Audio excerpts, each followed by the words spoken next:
Friends, we have with us Arthy Singh, who is a writer of many books, many children's books as well. She has them in front of us, and she has recently moved to Goa. A big hand for Arthy Singh.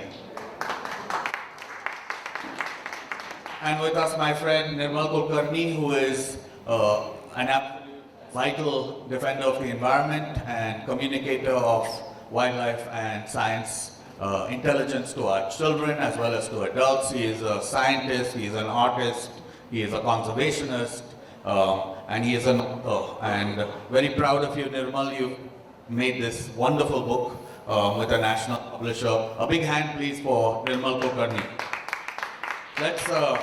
Let's formally launch the book, please. Yes, yeah, that's tough.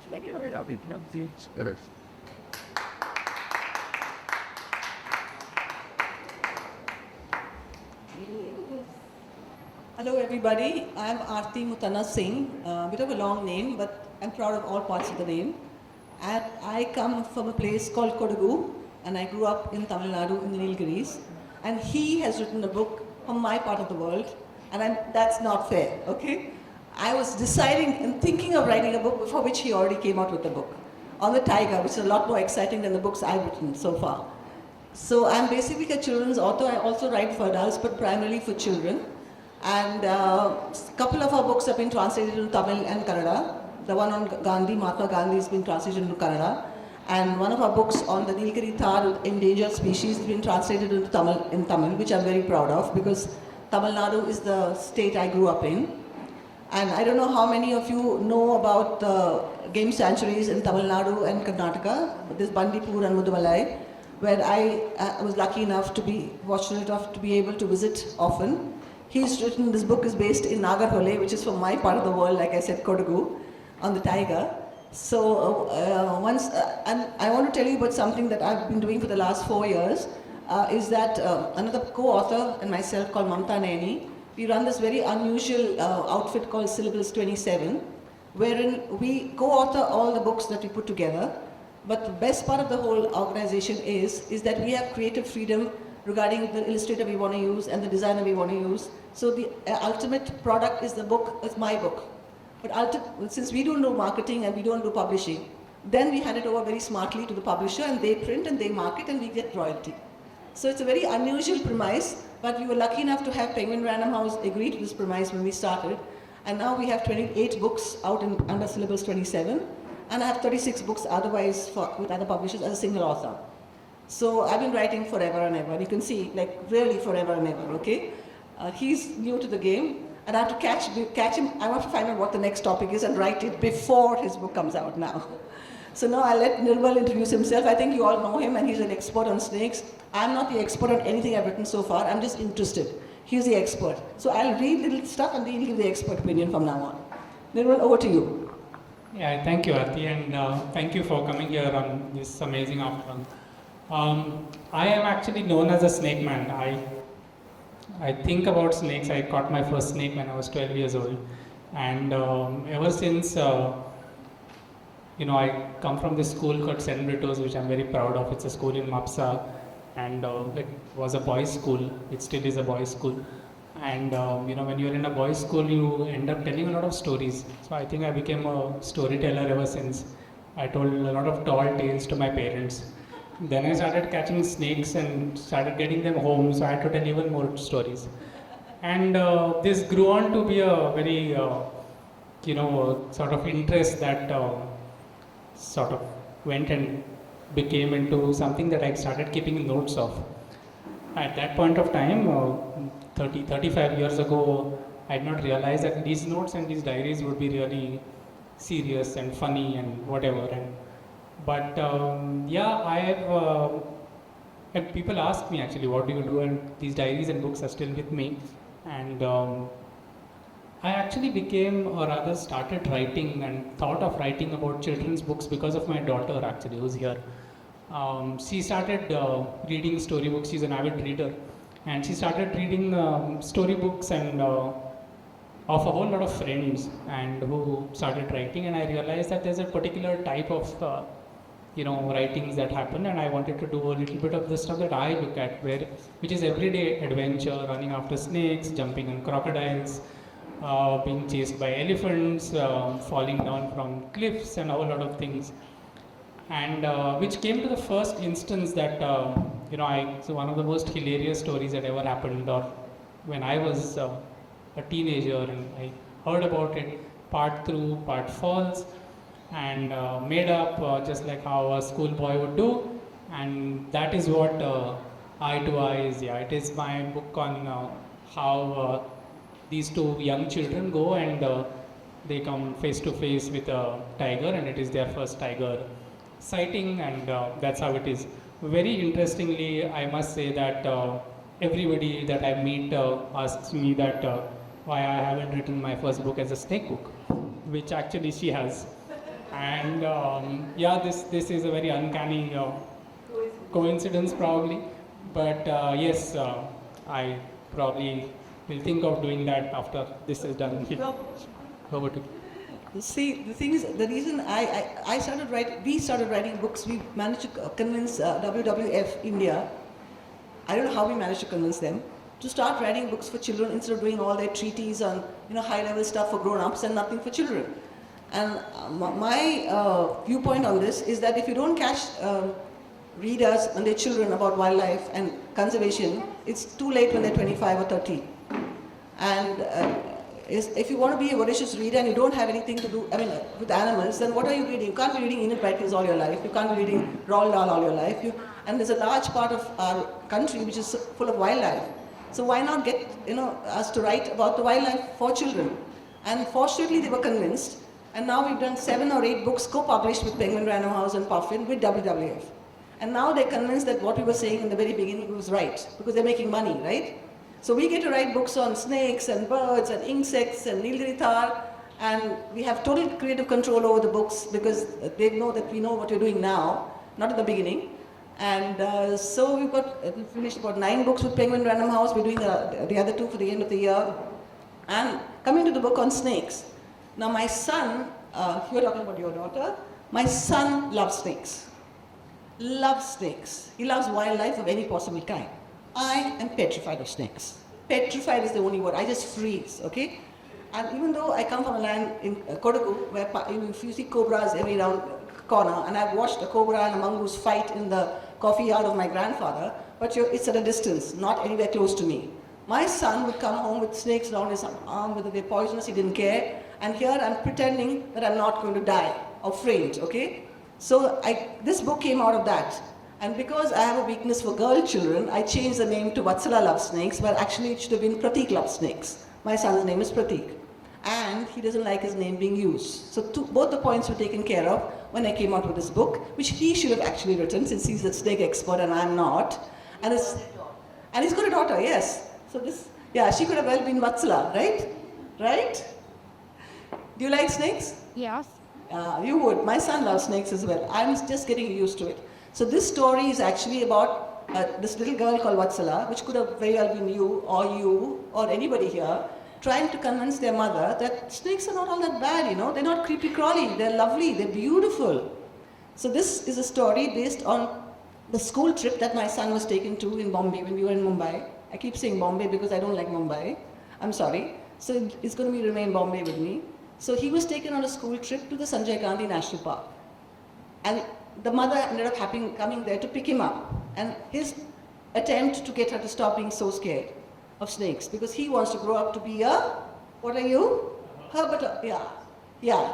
The mic is not working? Herpetologist. Yeah, because he wants to grow up to be a herpetologist. And the mother says, any other career, please, any other career, not with snakes. And he said, no, I'm going to be what is he going to be? He grows up. So, yeah, and the girl grows up to be? A herpetologist. Yes. Yeah. I hope he does. Yeah, I must meet him now. But so as part of the work I do as a herpetologist, anywhere and everywhere I am, I end up seeing a snake a day. I've been doing this for the last 15 years. Every single day I have seen a snake. I write it down also on what snake I see every single day. What did you see today? I saw a rat snake actually, just here outside, yeah. It's a beautiful area for rat snakes. But Excuse me? I must tell all of you here in the audience that India is a country which has about, till last count, which was till I think about a week ago, we have 356 species of snakes in the country. So even if you all don't see a snake every day, a snake is looking at you all every day. Thank you very So much.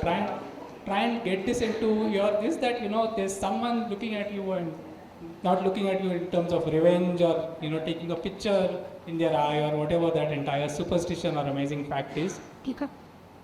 But you have been seen, yeah. We are an amazing country. Like somebody said in the last presentation, also what Rom said yesterday, that India is a country which people keep talking about our population and keep talking about that we are one of the largest populations and there's a whole lot of this happening and that happening. But remember, we are a country which has 30,000 adult elephants. What? Just saying this in, we have 30,000 adult Asian elephants. It's the largest basically concentration of Asian elephants in the world. We basically have all of our large cats in the country right now.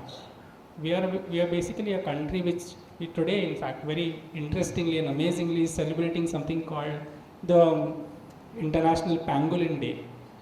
You can see the pangolin, which the Indian pangolin, which is there in South India. You also have the Indo-Chinese pangolin, which is found in parts of Northeast India. And then we have a new species which Indian researchers just found, which was just about 2 months ago, called the Indo-Burmese pangolin. Now we have 3 species. And where would you get pangolins? It's one of the most trafficked animal in the world. One of the most trafficked animals in the world, critically endangered species. And where would you get the Indian pangolin? Goa. In Porvorim, yeah, where I stay. Thank God. You can see it in Porvorim. Can please, You can basically see it. So I'm telling, what I'm trying to say here that we've got an amazing array of biodiversity. And that's when kids like Naya or her friends and everyone asks me or people ask me on then when we have tigers, do we have tigers in Goa? It's a completely different topic to get into. But yes, we do. And how many tigers do we have in India or how many tigers do we have in Goa? And these are all numbers. Children always love these numbers, and which is why I got into writing about children groups. Because they like, which is the biggest, like Ram said, which is the biggest animal, 18 feet of, no, we don't. So the reticulated python is much bigger than the anaconda. The largest recorded, reticulated python is about 30 feet. The average record of a reticulated python is 30 feet. So the reticulated much python, we have Mr. Ajay Saxena sir sitting here who was been heading in the Andamans, and one of the largest records of the reticulated python is basically from the Andamans. But we've got huge snakes, we've got some of the most amazing snakes.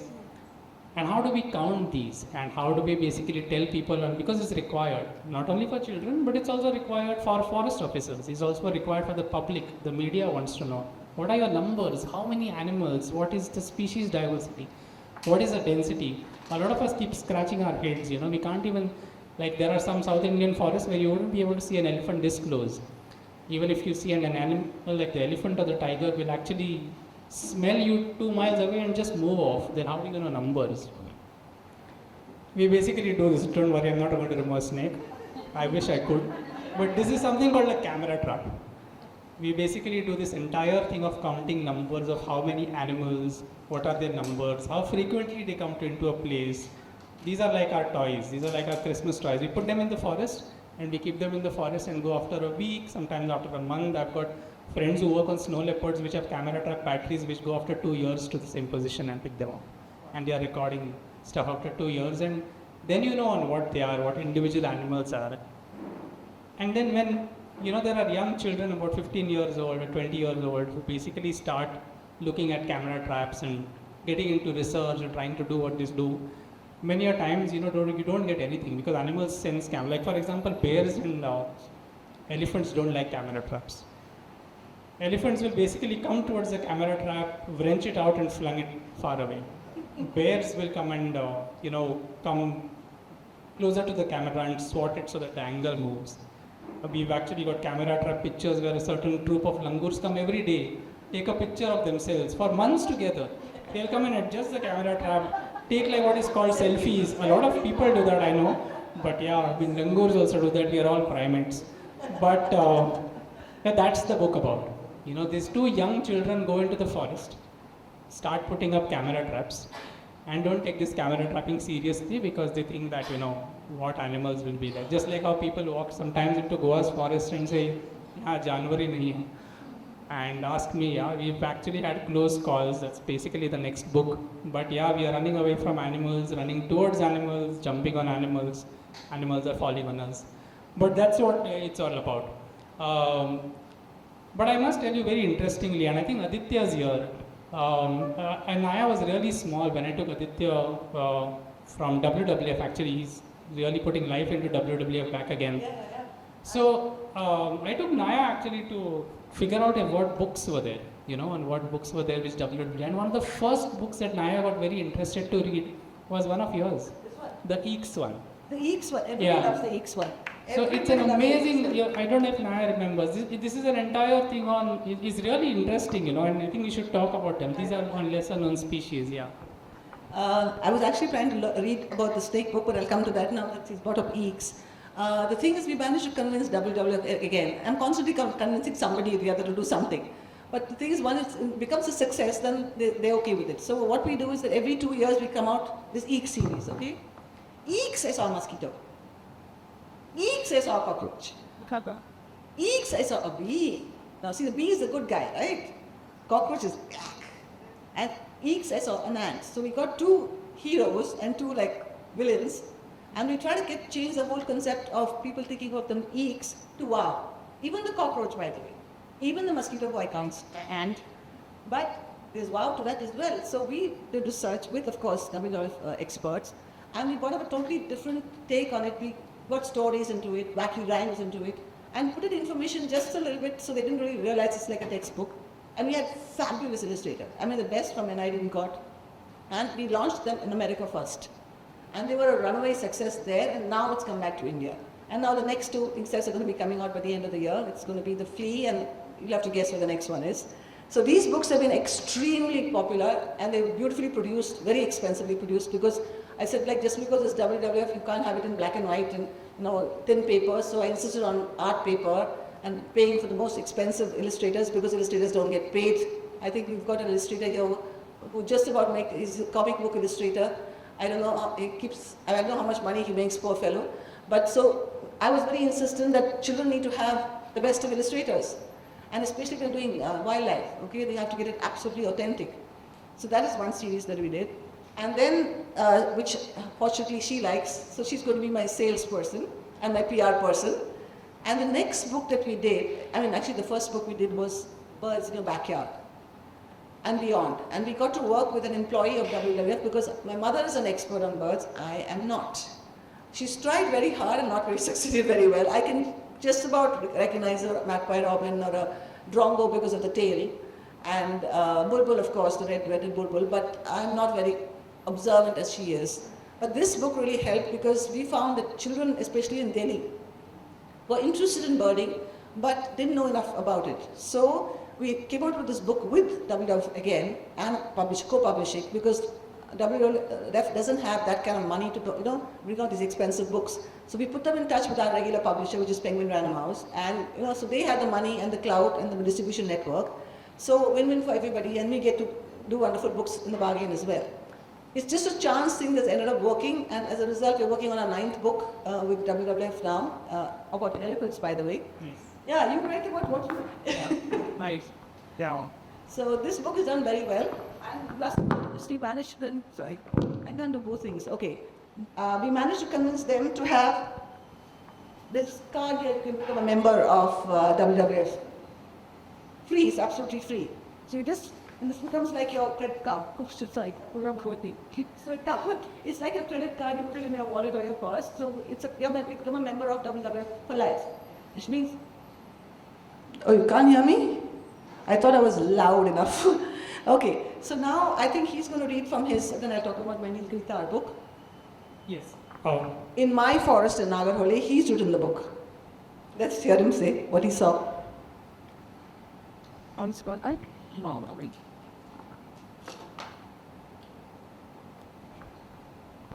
Before that, I'll basically tell a short story, and because Ajay sir is here, um, I often get these photograph calls on basically snake IDs here. People keep, because they want to, and fortunately in Goa there is a lot of tolerance for snakes. Um, if it's a non-venomous snake, people will just let it be and let it go. One fine night actually, I got a call, I got a photo on WhatsApp of this particular snake, and I looked at the snake and I immediately replied back saying it's a wolf snake, a really small snake. And this lady said, are you sure? Nobody normally asks me that, are you sure? It becomes a little bit of an ego thing, but I said, no, I'm definitely sure it's a wolf snake. I don't know if Ajay sir remembers, but after 2 minutes, sir actually called me. He said, are you sure it's a wolf snake? It's a small snake. Then, about this size, black and white color, a little bit faint brownish black white. He said, Nirmal, where are you? I said, I'm at home. So he said, you just identified a snake as a wolf snake. He said, yeah, I'm looking at the snake. He said, and it's a python. Pythons are really, really huge snakes. They are really big. And I'm like, let me just get back. And I saw the photo and I couldn't see. And I said, okay, I'll probably, it could be a python, sir, because you are there. That was the time I went the next day and got glasses. I still wear glasses now. Just become 40. Yeah, every time I have to see a snake now, I'm basically looking, and every single time I have a snake identification now, I remember this whole wolf snake and python thing. It's little very bad. Yeah. But anyway, so I'll just read very quickly on, this one part of, probably 2 pages. Every breathing being now starts to raise an alarm. Is it a forest fire? I wonder aloud till I hear Salu gasp and feel him freeze beside me. Just like he had when Father Cecil had caught us red-handed, sneaking into the sports room to steal a football. Last month, actually, Father Cecil called me. He's retired now, stays in Belgium, and he said, I don't remember the incidents, but I do remember what I did. I was like, thank you. No, that's now. So capital punishment in schools now is not even heard of. But anyways, I look up, still on all fours, following Salu's gaze, and the forest goes silent, enchantingly silent. Even the fall of a solitary leaf can now be heard. And so can my own heartbeat. Dhak, dhak, dhak. At a distance of approximately 200 meters from us, now 150 meters, no, 100 meters, in strolls a tigress, one paw pad at a time, eyes locked on us, glowing golden in the evening light. And at the 100-meter mark she halts. No sound, no warning, and no time to stand up, let alone run or climb a tree. That's eye to eye, my first time.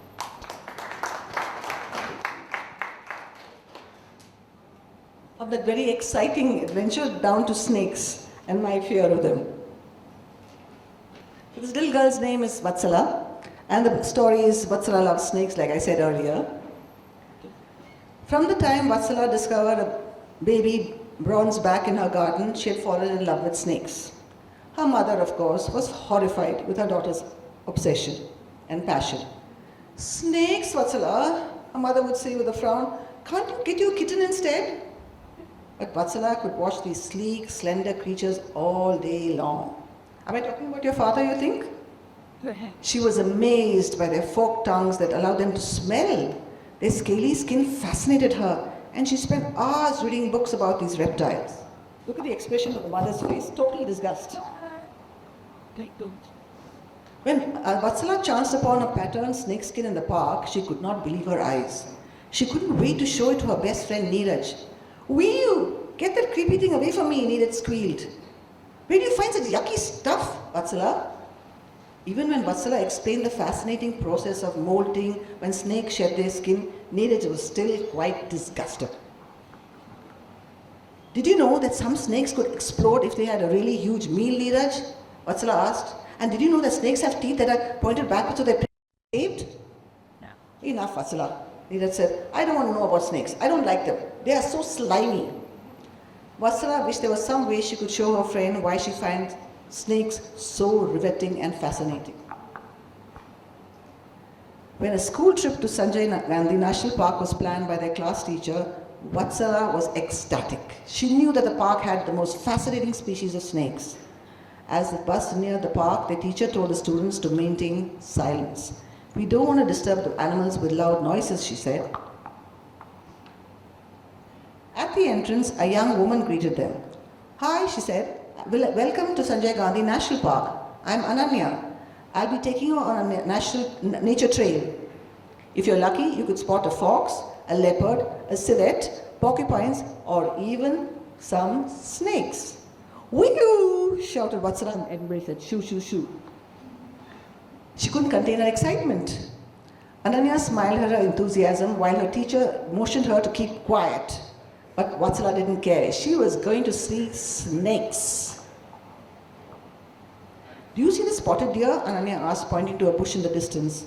As the children turned to look, the deer shyly darted into the forest. Ananya stopped to the next rock, and there it was, covering almost the entire surface of the rock, shining in the brightness of the noon sun, a snake lying utterly still. An Indian rock python, said Vatsala softly, beneath her breath, completely enchanted by the creature.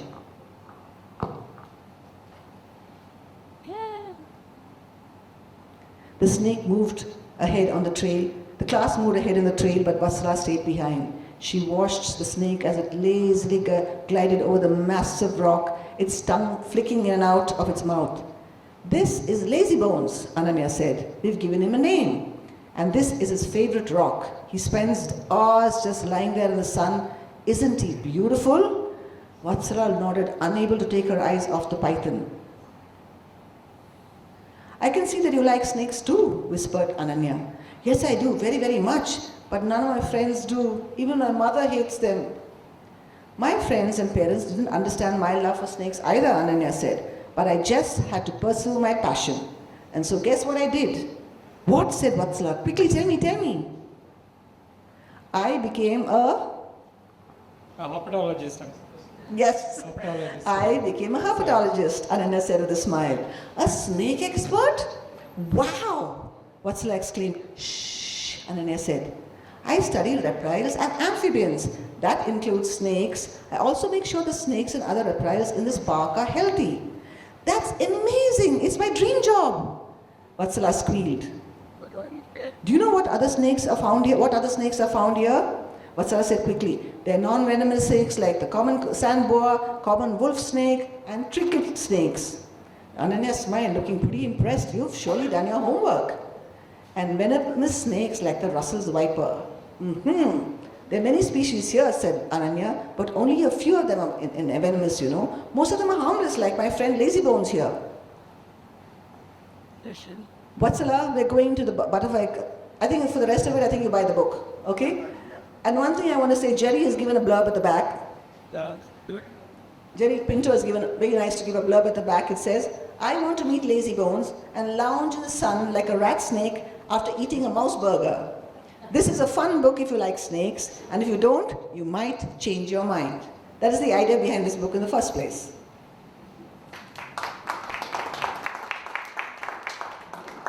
Do we have time for questions? Last word from Nirmal. Okay. We don't have time for questions? Okay. Okay. Buy the book, yeah. I mean, that's the last Buy the word. books, Yeah, books. yeah. Buy the books, actually, yeah.